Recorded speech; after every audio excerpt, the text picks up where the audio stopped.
Thanks, everyone. I'm Nick Logothetis. Just want to thank the Hellenic Initiative for setting this up. Thank you to Peter and Artemis and everyone there. And I think we're having some technical difficulties with George Stamas, so hopefully George will be able to come in later. But so as not to waste anyone's time, let's get started. Andrew, who you hopefully see on your screen, is in Australia. Thanks so much for agreeing to do this. I'm sure you all know Andrew's illustrious background and history as chairman and CEO of Dow, advisor to many companies around the world, advisor to many governments, just a very important global voice.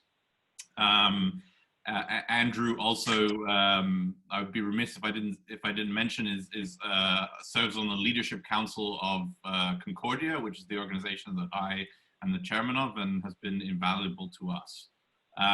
So with that said, let's dive right into no shortage of questions and news in today's world. And as I thought about what I had thought best to discuss today, Andrew, I guess the question that's top of my mind and top of everyone's mind is around the global economic recovery of COVID and sort of what sort of recovery we're going to see. I think V-shaped, W-shaped, L-shaped, I mean, there's all these letters, but there's a lot of fear out there. And so, I mean, I guess just from your perspective, speaking to your counterparts around the world, how do you think that this is going to turn out in terms of a recovery? Thank you, Nikos, and thank you to THI and my co-founder and colleague, George Stamas, who hopefully will join us here soon, and to all of you who have tuned in, and the Greek diaspora and the complete work that's being done by THI to bring us all together. This sort of speaker series is a big part of that, and clearly there's no shortage, as Nick just said, of things to talk about. And of course, that question and how to handle it on the boards that I'm on, governments that I'm advising. I've been given a chairmanship of an economic recovery commission here in Australia. They found me. I was here in Australia in February and I got stranded. I couldn't get back to the US, so we stayed here, and we've been here ever since. And the Australian government asked me to do some work on, helping this country and this economy find its feet post-COVID. So if you're sitting back in March or February and you're thinking post-COVID, that's already forward planning. And I would say the boardrooms I was in March and then April and May, the acuteness of the question you just asked and the letters you used, is it V, is it U, is it W, is it L, was rampant. We would fast forward to today. We're sitting in June, and I would say to you the degree of uncertainty has not changed.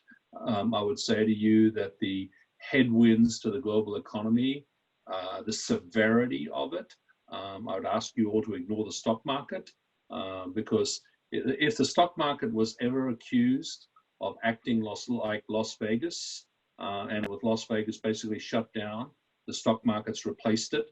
It is gambling on a highest level that some sort of recovery is foreshadowed, and that recovery is foreshadowed sooner rather than later. Of course, just as we've seen in economic meltdowns before, GFC in 08-09, go back to Black Friday, October 17th, back in the 80s, you go back to the Great Depression in the 30s, stock market crashes happen very fast. There's a real strong chance that everyone's reading this wrong in terms of the gambling. And if you sit in boardrooms and look at the unemployment rate and you look at the effect on the pockets of households, the only answer to quick recovery, i.e. 2021, is basically baked in the notion that governments will stimulate spending through providing aid, financial aid. Now, the countries that have good balance sheets can do that. The countries that don't have good balance sheets will pile up debt. Those that have bad debt situations already are going to see credit issues of a large kind. Therefore, a second wave economically of a credit crunch is in the offing as another black swan that could be out there as soon as 6 to 9 months. The only thing saving us is the low cost of money, almost the no cost of money, and the fact that the banks have been in decent shape this time round and money is flowing. But if households don't spend, the infrastructure spend that is coming through, the governments of China, the governments of the EU, the governments of Western economies like Australia and the United States, is the only thing we can back. And the only thing we can back, therefore, is investment spending by governments, not by businesses. In fact, businesses have begun scaling back in a dramatic way, and it'll have profound effect on profits and a profound effect on unemployment. So my view is that where we're going with this black chasm of uncertainty on the economic front really toggles on humanity returning back to its pre-COVID behaviors. What's the bet that we will do that? When will we know that it's safe to fly again? Safe to be in each other's company again? Safe to actually shake hands again? Well, I don't know about all of you on this call and this video, but it really comes down to, I can do that, not get sick or die. That means we need the vaccines and we need to have some degree of immunization. Of course, herd immunity will work to an extent, but you need those vaccines coming. Again, that's 2021. So in my view, we have to brace for a 2-year U-shaped economic downturn. We're still on the slope going down. We haven't even hit the base of the U. The recovery on the other side, that U going back up, planning-wise, the base case scenarios I'm seeing, has that around 2023, 2024, 25. So that's a 1 to 2 year effect, Nick, that I don't think many people have really consumed yet. Okay, and so that would be the way I would see the current global situation. The start of the U is in 2023, 2024, or? The base of the U is sitting in 23, 24, the recovery coming out in 24, 25. If we return back to pre-COVID behaviors. That's a big if, because take travel and tourism, which of course has a profound effect on countries like Greece. Will we get the mass tourism that we had back pre-COVID? Will we ever see that again? And I think this is the unknowable right now that says this is not a V and not even a W. This is behavioral changes in human behavior of a sustained kind. Yeah. So, well, that's quite dire in many senses. I mean, especially for a country like Greece, which is so reliant on people moving into the country and moving around the country. It's what has surprised me, and I live in Washington D.C. and Washington D.C. just sort of entered phase 1 reopening about a week ago. People don't want to go to restaurants even though they're open, right? I mean, it's and I don't know how that changes, to your point that it's it was like a light switch that you switched off and it takes years to switch it back on. And so I guess that goes into the next question of, which you sort of somewhat already answered, if, and there's a lot of ifs here, so no one can really know, but if I think behavior is modified and the economy starts to stir again, do you think it will emerge as a fundamentally different economy? I mean, for instance, work from home. I've heard so many people say, well, actually, I don't need to have an office because I can do everything that I would do in my office in my home. And that's a big problem for a lot of industries and a lot of companies. Do you think it will come out something fundamentally different?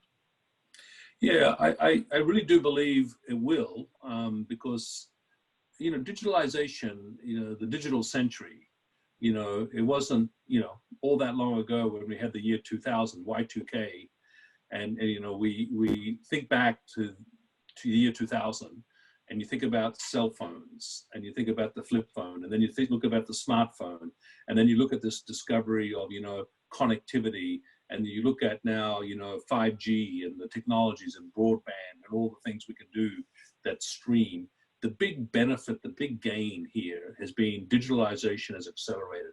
We're literally now in the year 2030 with use of digital. All the projections on use of digital just accelerated by a decade at least. In fact, if you look at the stats, with the penetration of online was roughly 11% in terms of online shopping and online retail. It's now 27% and climbing. And so what that really means is everyone is getting used to online. And then the customer experience is now profoundly online. So we have accelerated this digital connectivity into the workplace and will change forever how we think about offices. There's companies already announcing that they'll never have offices again. And so remember, you may not, there was a study done by McKinsey a couple of years ago about what automation and online will do to the workforce, and it said it will destroy 473 million jobs by the year 2025.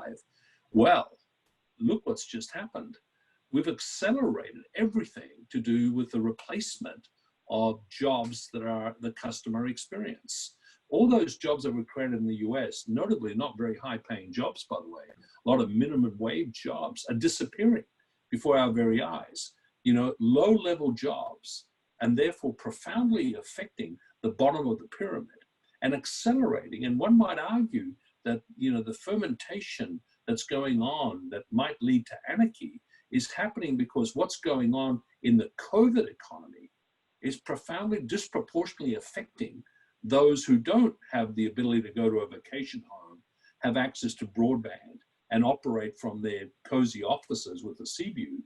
That is the minority of the American population, or for that matter, the advanced economies population.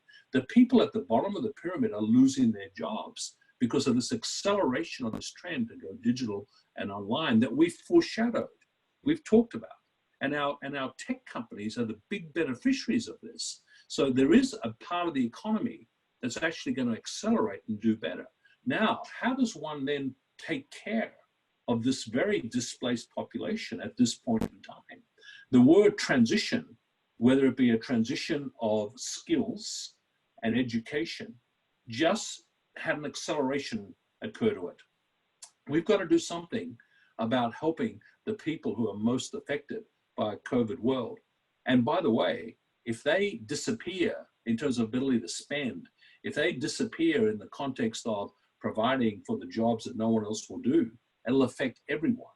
And this disproportionality, this income inequality, this split between the rich and the poor and the disappearance of the middle class was occurring before COVID. And it just went through an acceleration. Another profound effect that COVID will bring, human density. We were getting used to density in urbanization. Everyone was planning around more high rises and skyscrapers, and the Manhattans and the Chicagos and the Atlantas all were aggregating into centers. You're going to see a disaggregation. You're going to see the need for people to actually go find space. And it'll change completely the way we actually operate as humanity in terms of community. And new communities will form, okay, that are local. And I'm not saying going all the way back to an agrarian economy, but I'm saying a connected economy operating digitally with the need for space and the lack of the same mobility that we had before. So decline in transportation, and we're going to drive somewhere, we're not going to fly somewhere. Tourism, we're not going to go to a far off land where we don't know the health systems. We're going to stay close to where we do know the health systems. These will be profound changes. And the only thing that could defy everything I just said is human memory doesn't tend to last long. We humans do tend to forget. We humans do tend to repeat the same mistakes that history should have taught us. And this is our equivalent to a world war. We haven't had a hot war of the epic kind since World War II. Humanity, right this minute, is in the middle of a crisis equivalent to a world war. And will we come out of it and fix humanity because of this event is really the big question of this particular period. Where's that leadership going to come from? And who's going to create the Marshall Plan equivalent of post-COVID world?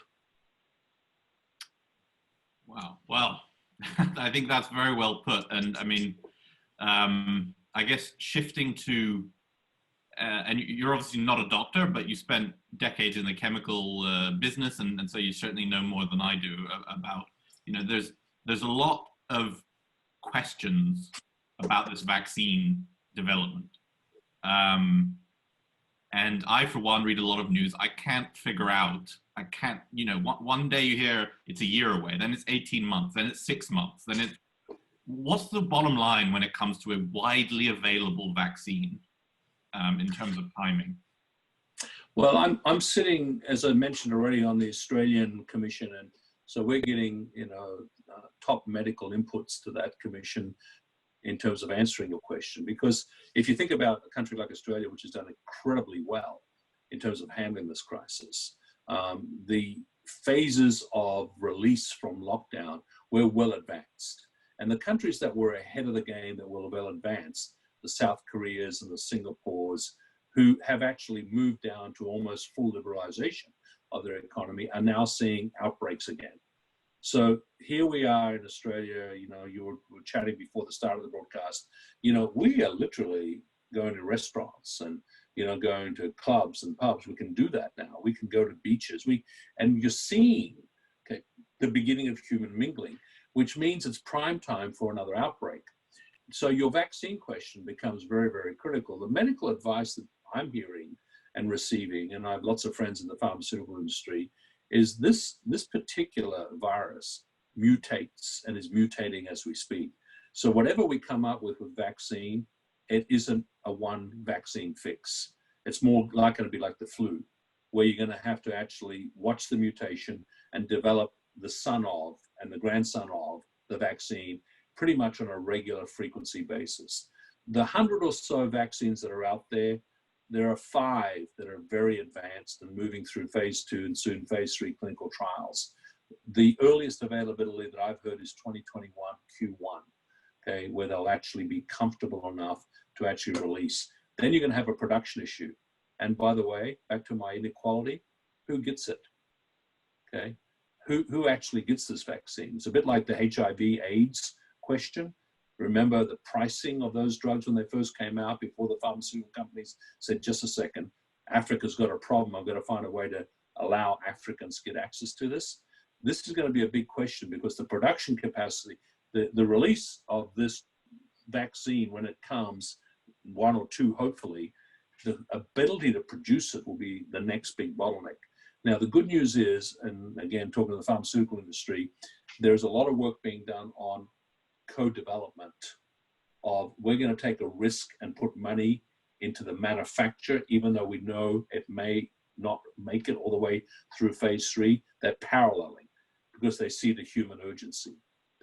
We are sitting also on the cusp of more outbreaks in countries that have no ability to test, and for this to become rampant in the developing world. We've seen Brazil, Russia, and soon we're going to see more in Africa.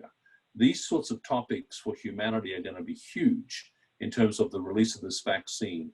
So the developed world, second outbreaks, risk number 1, which is why I give you my economic prognosis, that this is a U-shaped recovery that's going to take a while.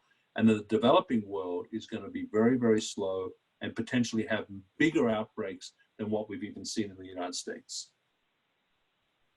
Right.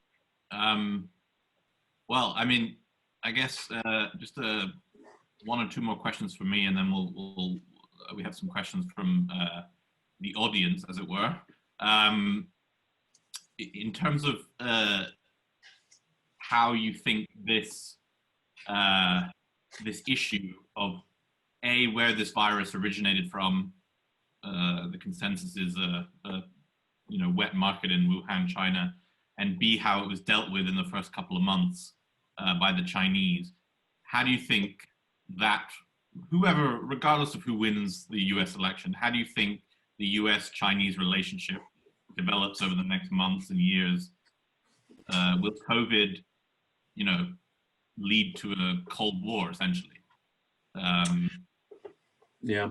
It strikes me as I've answered every one of these questions that maybe the audience is ready to slash their wrists, and because it's really not a series of uplifting answers I'm providing. It's the state of play as I operate around the world and operate in a lot of places, and Asia is one of those. And if you think about what's been going on in the pre-COVID Asia and China's orbit, and the trade wars that were obviously heightened sensibilities between the US and China, many thought that there was a need for a re-equilibrium in the US-Chinese relationship because the Chinese didn't play fair. They didn't play fair in terms of trade, they didn't play fair in terms of subsidy, they didn't play fair in terms of stealing technology, cyber theft. So that recalibration of the trade dynamic between these two countries was the visible sign of a new US-China relationship. Really at the top of the house, you would have to say the two presidents had a decent relationship, but both of them had to go back to their electorates and make a case for why they would not kowtow to each other. Now, of course, China has ambitions to become, as big, if not bigger, an influence in the world than the United States. But unlike the US hegemony, the Chinese hegemony has no desire to actually do it on behalf of the world like the US was doing for most of the last 5 decades. In fact, if anything, the Chinese are basically saying, we want to have our rules. We want to have our rules for our economy. We want to actually grow our economy based on our rules. And for those of you who want to play in our economy, you follow our rules.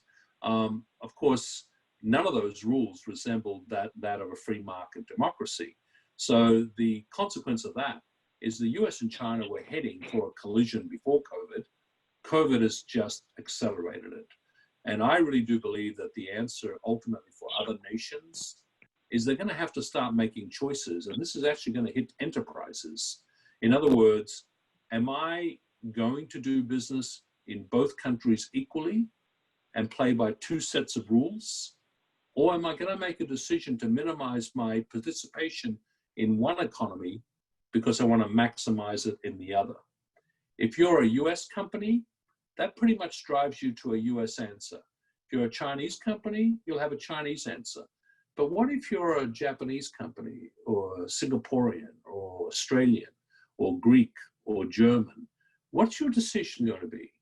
Are you going to establish 2 ways of operating, one in China and one in the United States?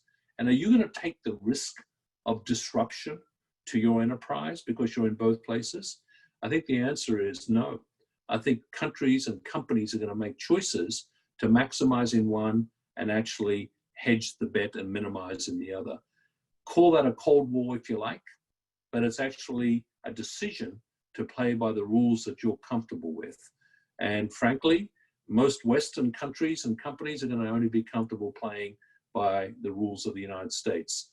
The fact that the US is changing dramatically is an extra compounding factor.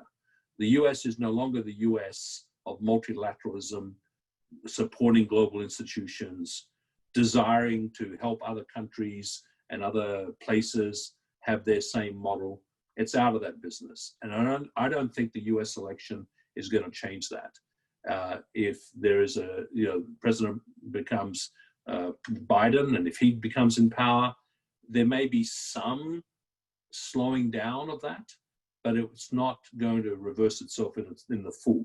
I think the US looking after itself will be the primary thinking for the next decade or 2, because the US has decided actually that it's leaving a lot of its own population behind, and it needs to take care of its own people.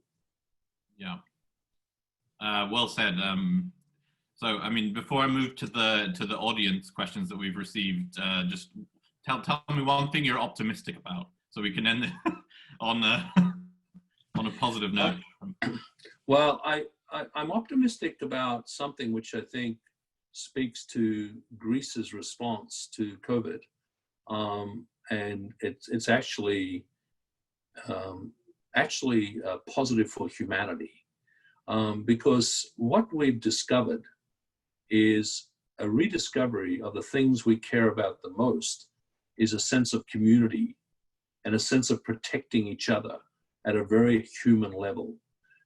This notion of family and friends and community has really been forced upon us by what we've now had to practice for several months. But it's also this discovery that I can count on my neighbor, I can count on my friend, I can count on my family, I can count on my community. And by the way, I better start looking after my planet. I better have what the millennials have been telling us for some time.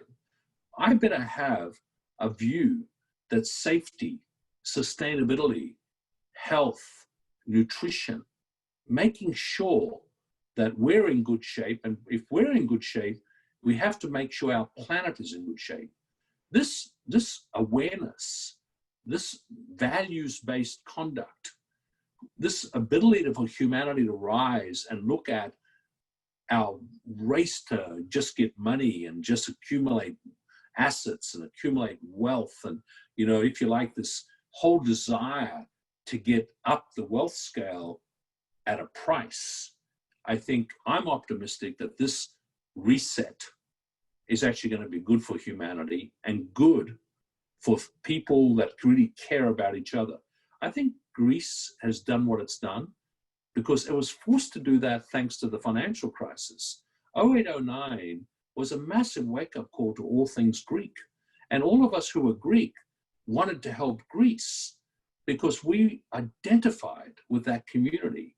And it's this sense that I think that has prevailed under the Prime Minister Mitsotakis' leadership that has given Greece actually probably one of the best handlings of the pandemic. That's what I'm optimistic about, Nick.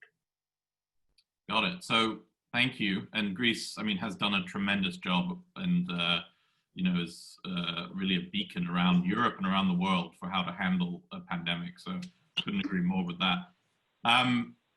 So just moving on to the questions that we've received, I'll just read them out.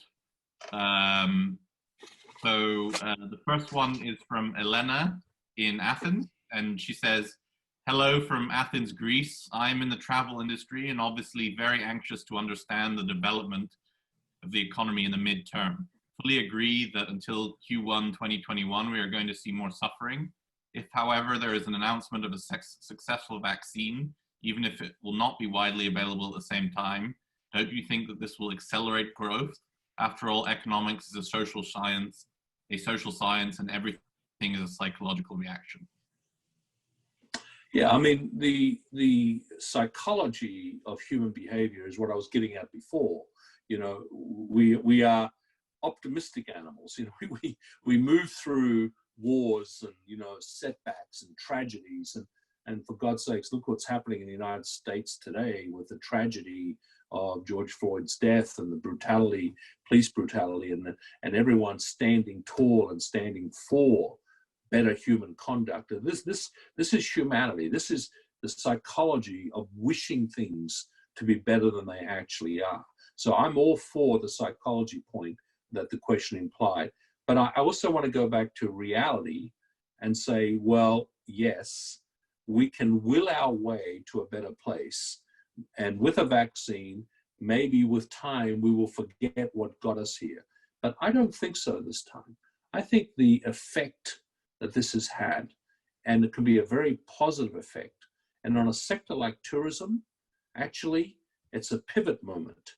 And I think for Greece, actually, this pivot moment could speak to its advantage, because I think the era of mass quantity tourism, where just the image of people being piled into a charter aircraft, you know, squeezed into a plane, flown to roads, emptied out into buses, taken to concrete box hotels, okay, sitting in packed beaches, okay, and spending little money, okay, that type of tourism needs to pivot away. People are not going to want human compression. People are going to want nutrition, safety, space. They're going to want a quality experience. So I think what's going to happen is tourism will pivot to a quality sector, not just a quantity sector. And those enterprises that can pivot and change the experience to a positive quality experience, where I'm assured that I have clean sheets in that room when I go sleep at night, when I can be assured, okay, that there's sanitation and that the food is nutritious and the food is safe to eat. Those sorts of behaviors, we've just got the most massive wake up of call of them all. And yes, you know, it probably jumped species in a wet market in China. And look how it affected the entire world. What's to stop that happening again and again and again? The only remedy isn't the vaccine. The remedy is that we take better care. And so the sectors that take better care, I think, will thrive, especially in areas like tourism.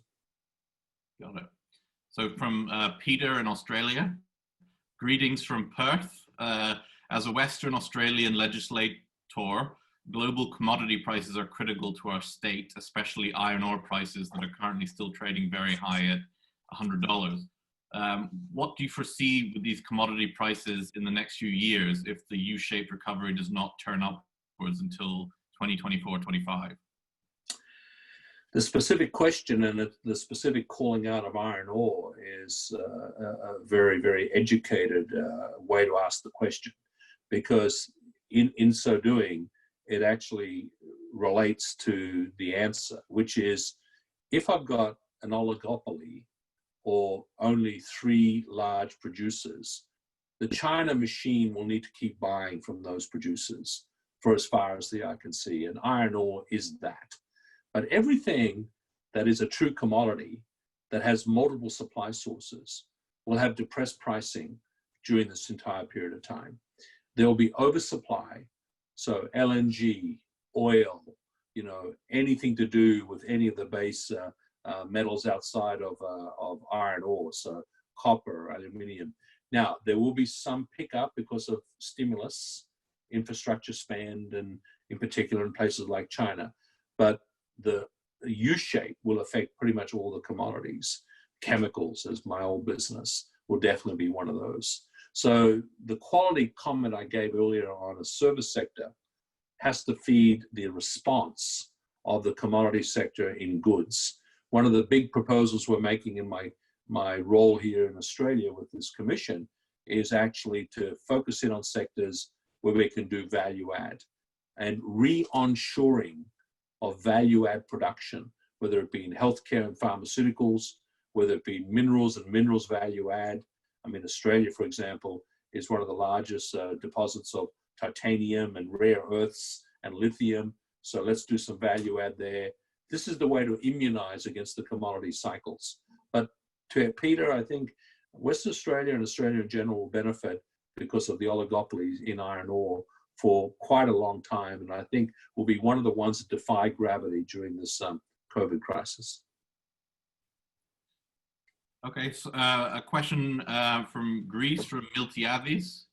My opinion is that the business and investment weight will shift faster due to Corona from the west to the east, and more particular towards China, as it is the only player with serious amounts of money at hand. What is your opinion on this? Do you agree? And how could Greece profit from this change? Yeah, look, I mentioned earlier that, and I can develop the answer to the earlier question.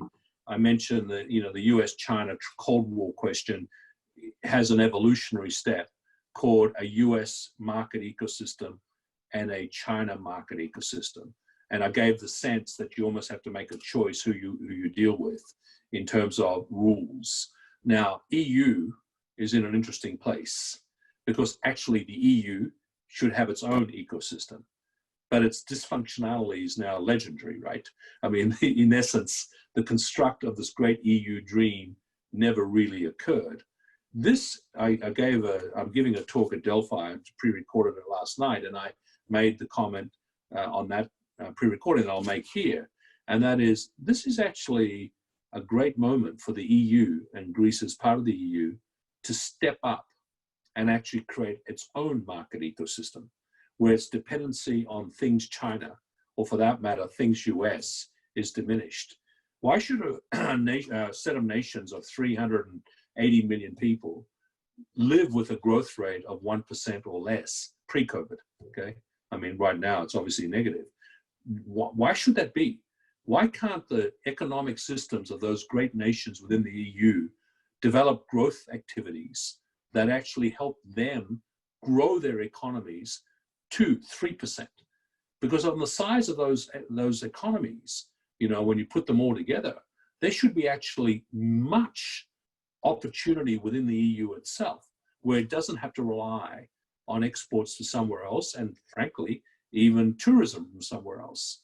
And that unfinished dream of the EU, if I had an ability to write in or say something to EU leaders, is get around the table and figure out how every nation in the EU can benefit from a re-stimulated set of EU measures on the EU economy. So let's decide, let's take the economic pie.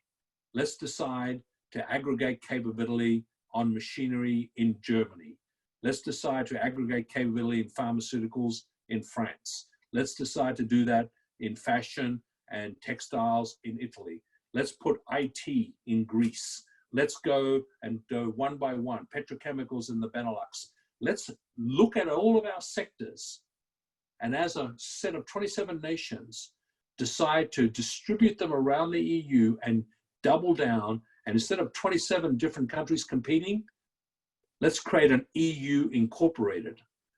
Now, what I just said to you and what is happening is frankly the evolution, and this happened after wars, of top-down national policies. I believe that the United States has been now doing for the last 4 or 5 years the development of an industrial policy for the United States, and for that matter, an energy policy. Our recommendations here in Australia is to do the same. China does it as a matter of course. It always does it. Singapore does it. Germany's been doing it, okay? Canada is doing it. Ireland does it. The UK's been doing it. So why doesn't the EU do it as a whole to create an economic engine where you don't have to worry about your question? Yeah, you can maybe sell some stuff to China, but what you do with the EU market is your primary. So thank you. Next question, I think it's an interesting one. It's from Anna. She's a Greek student studying in New York. And her question is about mobility. She says, currently the US has put a hold on green card issuances.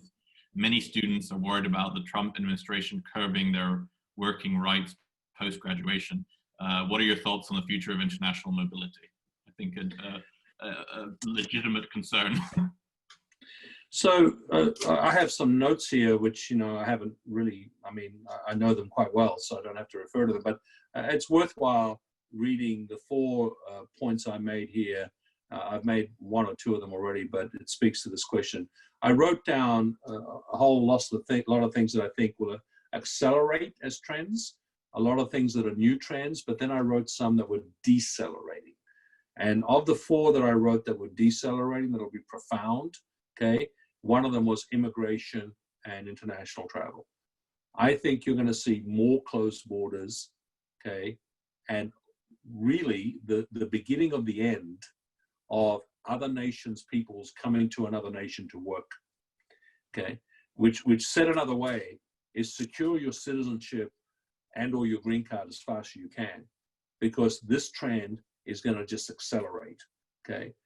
COVID has given everyone the excuse they were looking for, okay, because the divides that have been going on, the lack of growth in EU countries, the drive that got us Brexit, the notion that Scotland wants to be on its own, the issues of the United States and the great economic divide that led to the election of President Trump, on and on and on, we're seeing that the center of politics in a democracy is failing. That's either the right or the left that will prevail, okay? And both are extreme positions that lead to extreme fiscal policies. And both policies are geared to just protecting their base. That's it. It isn't to protect mobility of humans coming into the base, okay? And this particular acute lack of leadership in the center has to be filled somehow. And in the areas, those 4 areas, and the other ones I wrote down were multilateralism, a slowdown in the sharing economy. So if you're in things like WeWorks and other things like that, I think the sharing economy is going to take a big decelerating trend. And a slowdown, I mentioned already, in urbanization. But immigration, I think there will be a profound effect on keeping your borders closed and on growing your own people's abilities to function and not bringing in everyone else's. Just a sort of follow-up question for me on that as it relates to the airline industry. I mean, you know, it's a business that we've been in and we know well. I mean, the boom that you've seen in the growth in airlines over the past 30 years has been immense. And what you're seeing now essentially is airlines having to shrink radically to survive. Do you think that's going to be a long-term thing? Do you think demand for travel will, you know, ever come back to where it was in February 2020? Or is this sort of a permanent shrinkage, essentially? Well, permanent is like the word never.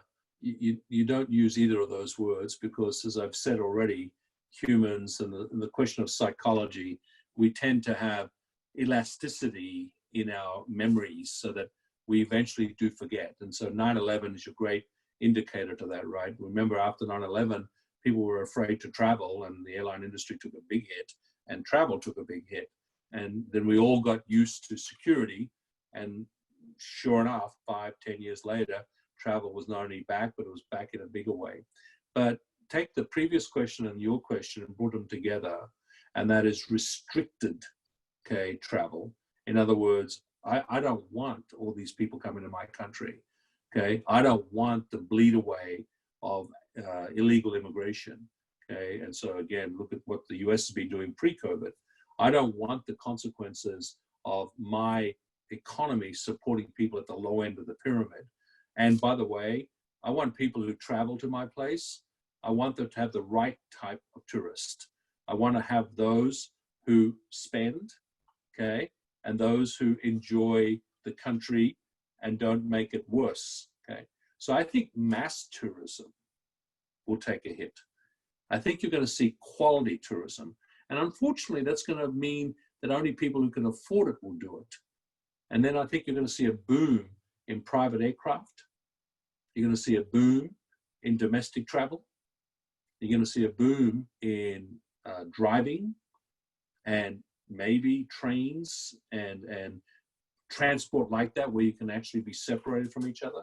That's what you're going to start to see to replace the mass travel we had in February 2020. But let's say, I mean, if you were still the CEO of Dow, right? I mean, Yeah. I assume you had your board meetings in different places around the world. Would you still do that? So big discussion going on the boards that I'm on, that why are we getting together physically 7 times a year? We know each other. The technology works. Maybe 2 or 3 times a year we should do it. Meet people, customers, employees, you know, socialize with groups of people that we need to be on the board.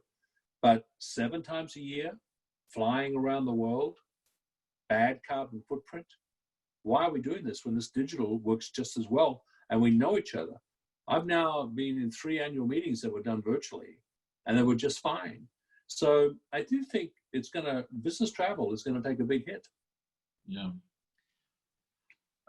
Got it. So next question from John in London, as it relates to the oil industry. So he says, You just came out of the petrochemical industry. What is your outlook of global flows?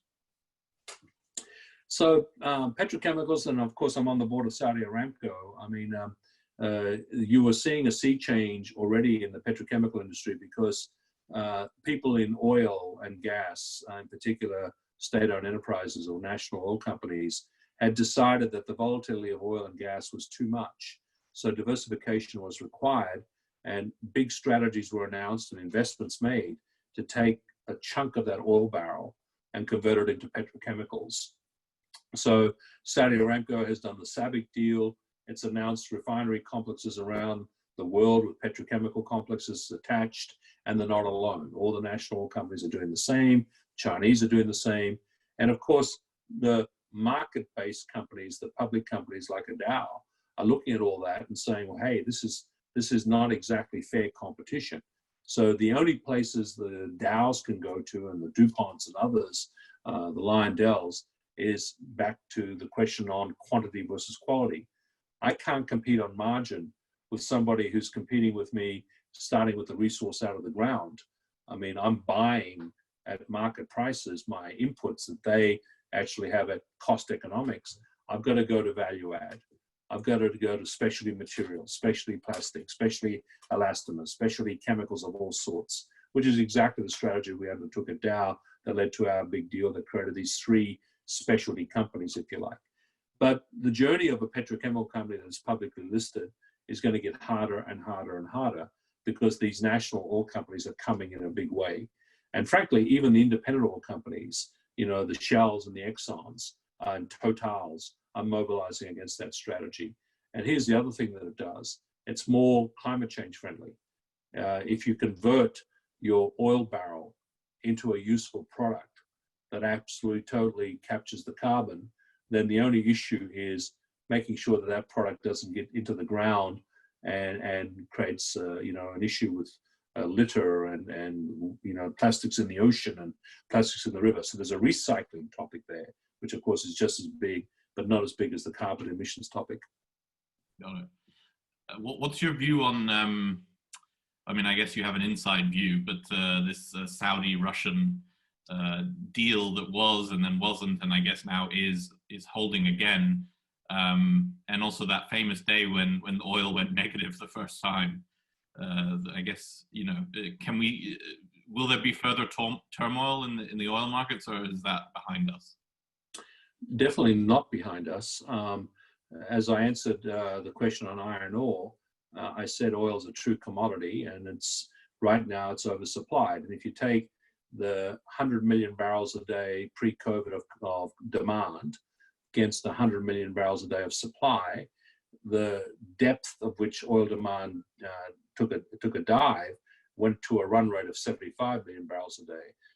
To cut 25 million barrels a day out of supply was impossible. So no wonder OPEC and Russia cavitated. They went into an all-out war, and no wonder oil went negative, because in essence, you know, the ships were full, the tanks were full, inventory, oil had nowhere to go. And so when, as you saw, arbitrage to negative territory. Now it's come back. I mean, oil demand now is sitting in the high 80 million barrels a day. It's still 10 to 15 million barrels a day short of pre-COVID, but the cutbacks that have been announced and the price points being achieved will keep Saudi and Middle East producers and Russia in business, but unfortunately have a profound effect on shale producers in the United States. You know, pick your favorite break-even point of the Permian or the Barnett or the Marcellus or all the big basins that are producing oil in the United States. The break-even point is way higher than the Saudi or Russian one. And so frankly, not disclosing any inside information, this is all public knowledge, the Saudis know that, the Russians know that, and frankly, it'll be the US producers that have to scale back if the oil price stays in an oversupplied place for a period of time. COVID demand is going to take the U-shape that I talked about earlier to come back. The demand to get back to 100 million barrels a day is out there. It's 24, 25. It's going to be prolonged, okay? And by the way, it's not just an oil discussion, it's also a gas discussion. LNG will be long for as far as the eye can see. So this is going to unfortunately be casualties for those publicly listed companies that have to have quarterly reports. They're going to take more and more write-offs because they can't afford to be booking business at those prices. Yeah. So just time for a few more. From Penelope in Florida, originally from Thessaloniki. She says, how about the impact of COVID in the manufacturing sector, which is propelled by innovation by development stage companies? Yeah, so thank you for asking that, Penelope, because Nick challenged me earlier to find optimistic answers. And this is one that does have an optimistic answer. And it speaks a little bit to onshoring. When you do enterprise risk management, scenario planning at boardrooms or even in country cabinets in the government areas, you now have to look at pandemic and say, what did it teach us about global supply chains? And what it taught us already is in certain critical areas, you better have onshore capability, which really means that in the healthcare, you look at the ventilator, PPE discussion, face masks, etc. In pharmaceuticals, in things energy, things defense, things cyber, you need to have innate capability onshore in your nation, in your country.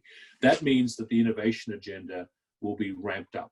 Here in Australia, we're talking actively sovereign risk and onshoring key manufacturing capabilities in key sectors. As part of the work I'm doing is to name what sectors they should be. That's also being done in other countries that I'm dealing with, and I believe that'll result in a new innovation agenda in different nations around the world. And those countries that actually jump onto this and direct some of their funds to innovation and R&D and attract capability, whether it be out of their own systems, universities, research labs, or foreign companies coming in and being part of it, those countries that innovate faster will do better in the new type of economy that's being created. I mentioned digital accelerating. I think what's going to also accelerate is the innovation agenda around things like new materials to lightweight transportation, so we burn less carbon, things that have less impact on farming and things that less impact on the food value chain, less waste, more recycling, things that make food more sanitized and healthier. These sorts of innovations will be accelerated because of COVID. Got it. I think I see George Stamos has joined, so I'll just ask one more question because we're nearly out of time, and then maybe we can have George just say a few words. From Angelos, thank you for your insight. My name is Angelos. I'm a medical student in London. How do you think the healthcare systems will change? Do you think that the current pandemic handling shows a need for more universal healthcare? Absolutely, totally. I think that question, and if there was a parallel question in education, and I've already mentioned industrial policy and energy policy, I think we're going to see, if I can say it this way, I think capitalism and democracy were going through a divorce, okay? And now they've separated.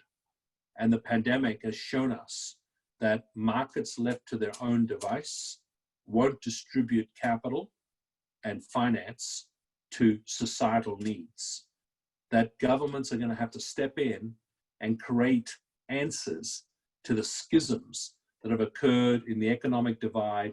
The inequalities of the 21st century have to be remedied. And what are some of those inequalities? Well, healthcare is center to it. Education is another centerpiece.